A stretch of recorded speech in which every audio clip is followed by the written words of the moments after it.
hmTV matters.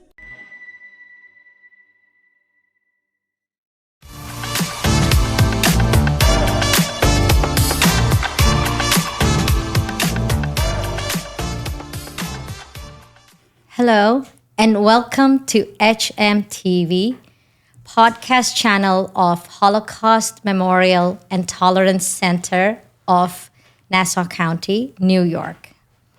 I am Sherona Varulkar, your host of a series called Voices of Diversity. And today my guest is an amazing woman I have known for a few years, have the privilege to know her for a few years. And I'd like to share all about her with you. Her name is Eliot. She is a psychotherapist, and she is many things besides a psychotherapist. You specialize in eating disorders, and let us welcome Eve to the show. Thank you. Thank you, Eve, for coming here, taking the time and the effort to be here with us today. Thank you for driving me in such a luxurious vehicle. It is always a pleasure to be with you, Eve. So, Eve, let us start at the top. Tell me about yourself and where you come from, because you come from a very interesting community. I come from an unusual background in Bensonhurst, Brooklyn, which is a part of Brooklyn that has not yet become gentrified and cool. It's sort of the Tierra del Fuego of Brooklyn, not too far from where Barbra Streisand was raised. But I was raised pretty much by my maternal grandparents. When I was 3, my mother contracted cancer, and in 1947, there was no treatment. So I basically had a mother who was dying for 8 years in an upstairs bedroom, right, while my Sephardic Jewish grandparents raised my sister and myself. And I feel regretful that I did not interview my grandmother more thoroughly about her life and her childhood. I have no idea why I was so self-centered to not be interested enough in her.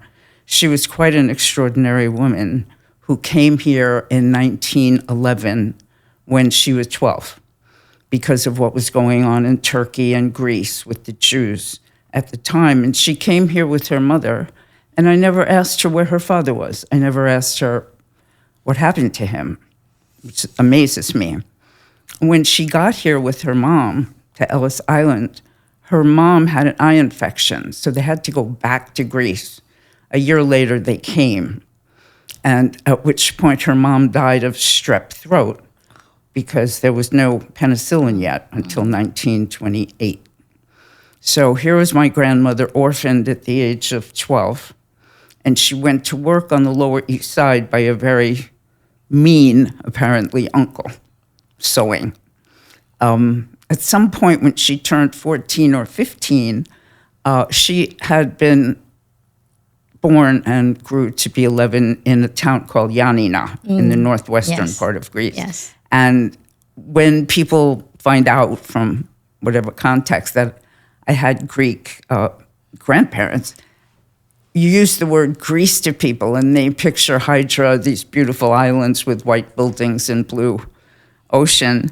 But when I went to visit Yanina, that was not the case at all. Right there on the border of Albania, it was full of goats and rocky outcroppings, and you really couldn't grow anything but olive trees.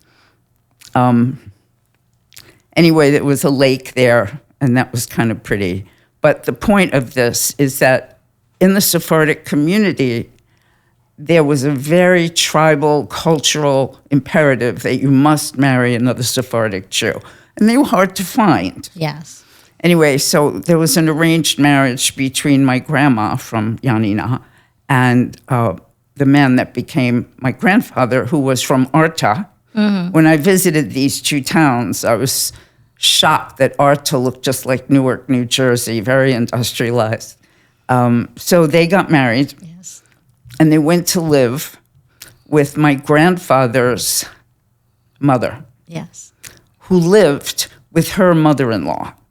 So my grandmother went to her mother-in-law's house, living with her mother-in-law's mother-in-law. And my grandmother was kind of an apex woman, and I can't imagine what it must have felt like for her. Anyway, they had about 11 children, only 5 of which survived, because that's what happened then. That's what happened, yes. And when my mom got sick, my sister and myself moved in with my grandparents, who mostly spoke Greek. Right. They knew English. Yes. I don't think they could write English. But what amazes me about immigrants in that period, and maybe that's true now, is that they came to this country with nothing. My grandmother came with 3 Turkish coins, because apparently they went to Turkey first before they came over. And they were these little coins with Turkish writing on them. And that was all she had. They wound up on a charm bracelet that I wound up giving to my sister. But that's all she had. My grandfather didn't speak English at all, either, when he came. And I asked him one day, Grandpa, how did you learn English? And he said, I read the newspaper. Now, if I went to Greece, and I had migrated there, and I opened a newspaper in a different alphabet, how could I possibly learn that language? How do people do this? Yes. Well, there was a little compound in the neighborhood I lived in of Sephardic Jews who came from the same village as my grandmother did. And they all managed to become affluent families. To me, this indicates tremendous resourcefulness and determination. Didn't you tell me that your grandpa used to drive a horse cart and had a factory making housecoats? Is that yes, is that making true? housecoats, which then existed. Yes. But now people wear jeans at home. But yes, housecoats, aprons, and pajamas. Yes. How wonderful. And also at that time when your grandparents got married, and even when your parents got married, they married within the community, right? So Sephardic to Sephardic had to be that way. Yeah. So that must. So your mother married an Ashkenazi Jew, isn't it? Yes, she did. So she was revolutionary in that time. I guess she was. Her sister also married an Ashkenazi Jew. I mean, there were only 5 or 6 families in our neighborhood that were Sephardic. The rest of the people in my neighborhood were Italian and also Syrian Jews as well. So that brings me to the next question. So the Greece Jewry is really divided into 3 kinds of Jews. There are the Romanites that went to Greece from Eretz Israel at that time for 4 BCE, and then they went to Greece during the Hellenistic period, and after that came the Sephardic Jews after the Spanish expulsion and then an Inquisition, and then came the Syrian Jews. But the Syrian Jews were also Sephardic. And I was reading about the Syrian Jews were actually, even if they were Middle Eastern Jews, because there was an influx of the Sephardic Jews, they adopted the customs of the Sephardic Jews. But there are these 3 communities, and who knew that there are these 3 communities of Jews in Greece? How amazing is that? And so then your grandparents moved to New York, and then they were lucky to leave that early, I guess, because later on during the Holocaust, almost all the community was decimated. They were sent to Auschwitz and Birkenau and Treblinka, and they were really decimated almost completely, to the point that there is really nothing much left. Now it seems there are on some islands, there are some synagogues. There is a synagogue with Chabad, because Chabad goes everywhere. So there is, but really nothing much left. So your grandparents got out in time. But then comes the part with your parents. Your father was in World War II, right? Yes, so tell us more about that, because that was also a very stressful time. Well, there was a lot of anxiety in the household in which I grew up, and I did some research. I became very interested in illness because obviously I lived with it for so Right. long with my mom, and she had Hodgkin's disease. And at Right. the time that she died when I was 11. So when I was 13, I was allowed to get on the subway, and I went to Manhattan to the New York Public Library, and I studied the backgrounds of people who had developed that specific kind of cancer. And it had to do with an intense condition of anxiety. Anxiety, right. When I was 6 months old, my dad was drafted into the Coast Guard, and he went to Cuba, he went to Algeria, he went to Hawaii, and here I was, a new baby at home, and he was obviously in a war that was quite a serious war, not a war about getting gas prices lowered.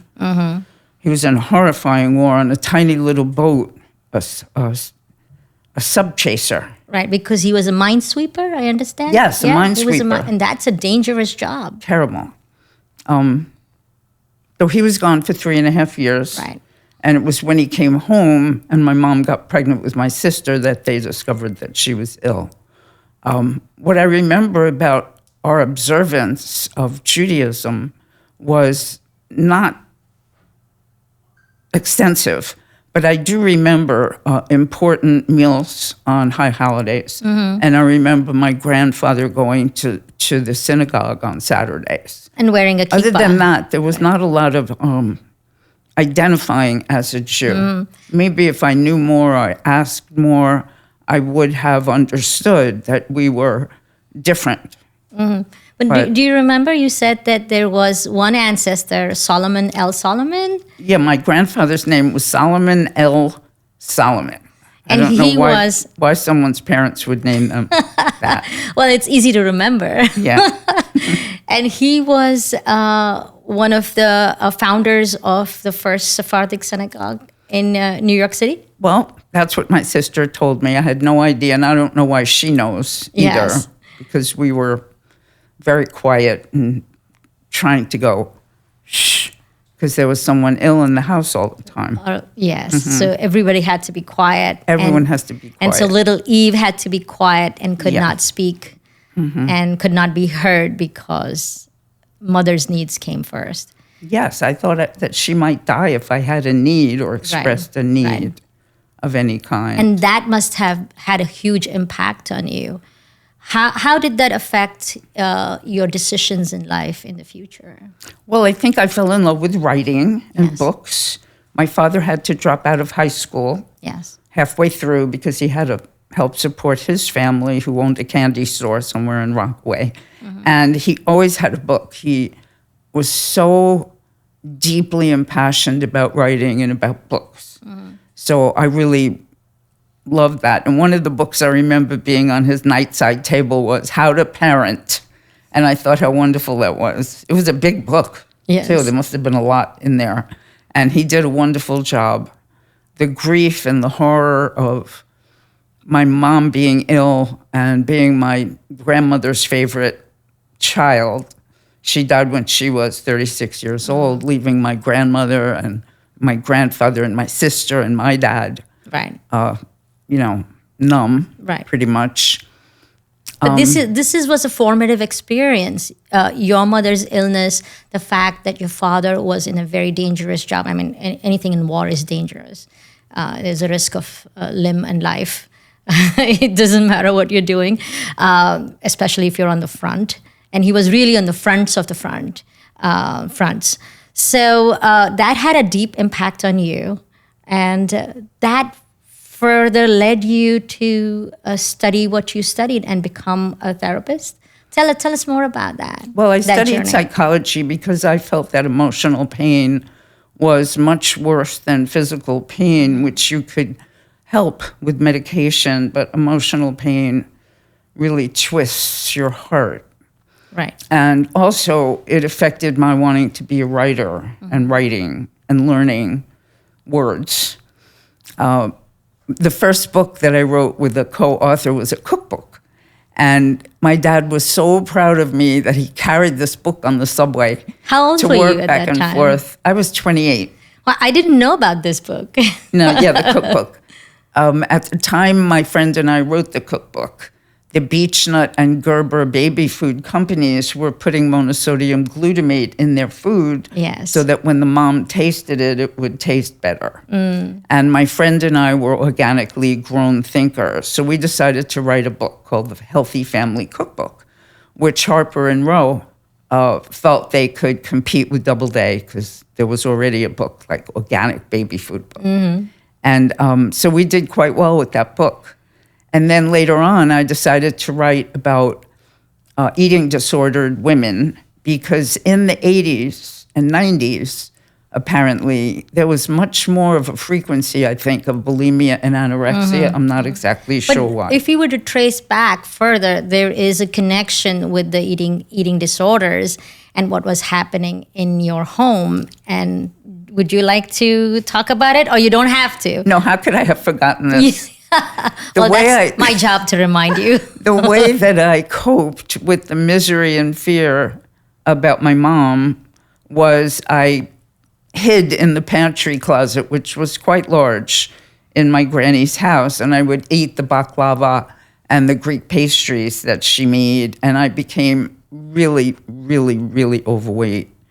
This round little ball weighing 145 pounds at 4'6".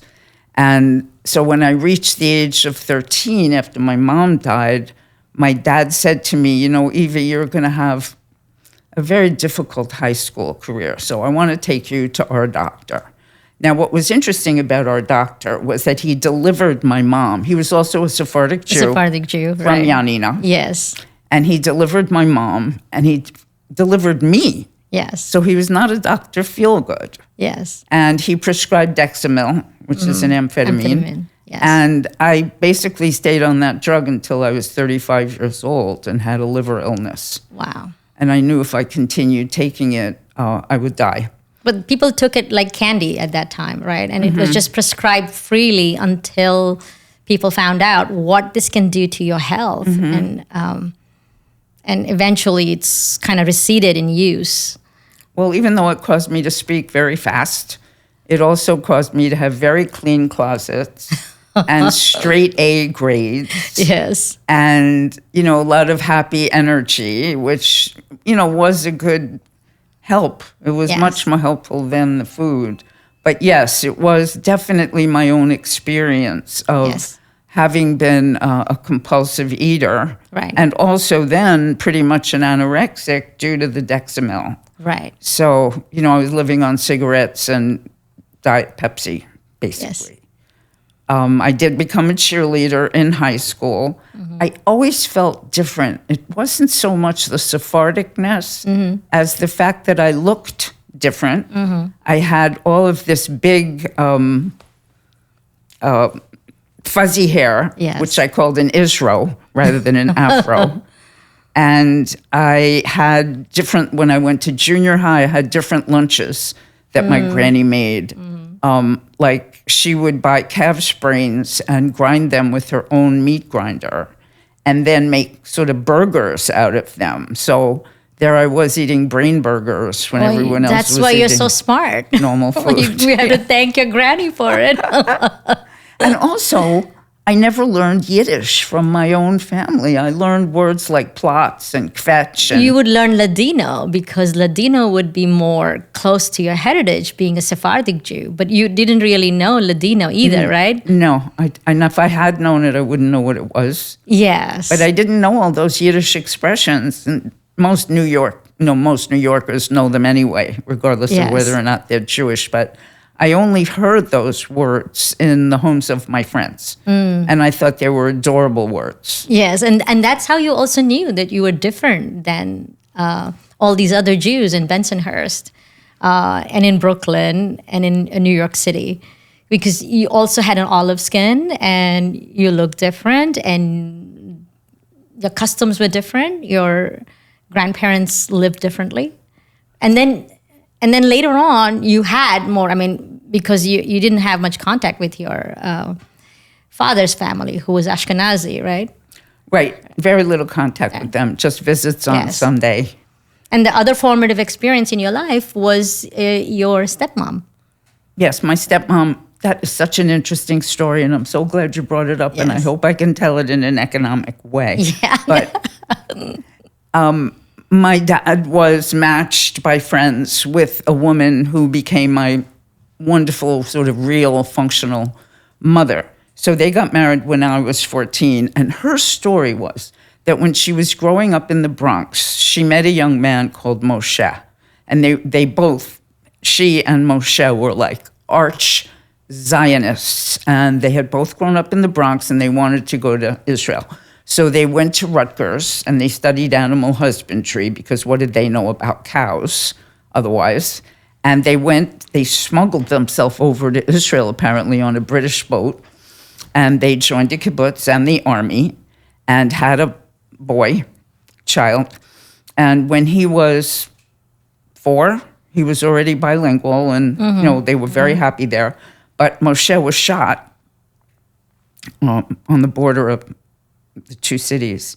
And so here she was, a widow, without life insurance, who's going to assure a young man who's going to get shot.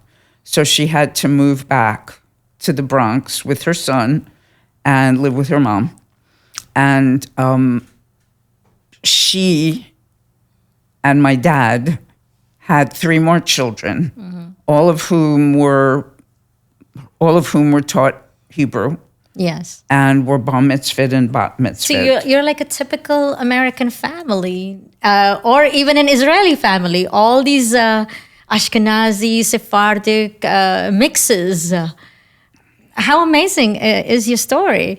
Can we jump forward into all these formative experiences? This wonderful stepmother you had, who treated you like her own daughter and raised you so well, and all the other formative experiences that made you into a psychotherapist and an author who specialized in eating disorders. Tell us a little bit more about that, how your work was influenced, and what your passion, and tell us a bit more about that passion of yours. Well, I really felt very sad for young women who were so hostage to their own feeling about their bodies. And I had certainly experienced tremendous confusion about, on the one hand, how much my father adored me, and on the other hand, how much he really disapproved of what had become of me, even though he understood why. As in your own person? As in, yes. Yes. So I felt like I could be really of profound help to young women who were in this situation. And I actually felt like I did do a very good job. Right. One of the things that motivated me to write my first book was to make transparent the effectiveness of therapy when you're in a situation where, especially if you're anorexic, Right. And someone says you need to eat more than 2 leaves of lettuce a day, honey, they think you're trying to make them fat. So they're going to resist and push back. So my way of working somehow worked. Right. And it was not easy. The anorexics were difficult. But eventually, some of them wind up with osteoporosis when they're 18 because you can't absorb calcium unless you have estrogen, which is made in body fat. And that is very impressive, because my work as an acupuncturist, I've also worked with anorexic, and I find them very resistant to any suggestion or change. So that's amazing. I wish we had more time to talk about this. Maybe next time you'll come and tell us more about it and inform our guests about it. I would love to hear more. We can have part 2. Yes, because really your path is about self-healing and helping others heal themselves.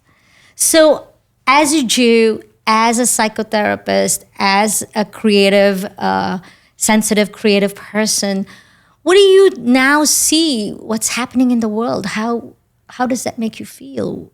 What do you think? I read a book called A Distant Mirror, the author of which I've forgotten, but it was about the 14th century. And it was about how exactly like the 14th century was to the decade, the years in which I was reading the book, which was about 35 years ago. So my feeling about what's going on in the world is that the important thing is to consider the world in your own heart and what is going on in your own heart. And that's what we have control over. That's what we have an opportunity to cherish. That's what we have an opportunity to share. Because I cannot be bossed around by the news. Yes. So that's my feeling. Yes. Well, thank you. Because this is a message of hope. And, you also in your books, while they're very serious topics, you use a lot of humor and you talk about healing. And this is, thank you for this message of healing. Thank you for being here with us. And I hope we will continue this conversation next time back here. And thank you, everyone, for watching us, taking the time to be here with us. And I hope you will subscribe and like what we're doing and follow us. Hope to see you next time. Take care.